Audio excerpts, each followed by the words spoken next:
Magandang hapon ng mga minamahal kong kababayan.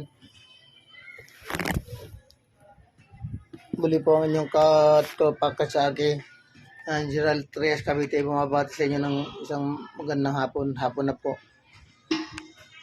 Ito, katatapos ko lang mag-exercise sa labas, nagmerienda na rin ako, kaya pumasok na ako. Andito nga po pala ako sa bahay ko sa Cavite kasi kailangan kong magpa-schedule ng blood chem ulit yung first week ng March eh.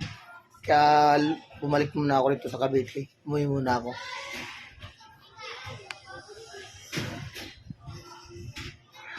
Ayan, wala akong magawa. Ayan, nanonood lang ng TV. Medyo pinasakit ko muna yung katawan ko sa labas. Gusto ko na kasi makagalaw tong braso ko kaya alas pinipersa ko na. Pero hindi naman yung kaya lang. Pagka napagod na ako, natitigil ko na.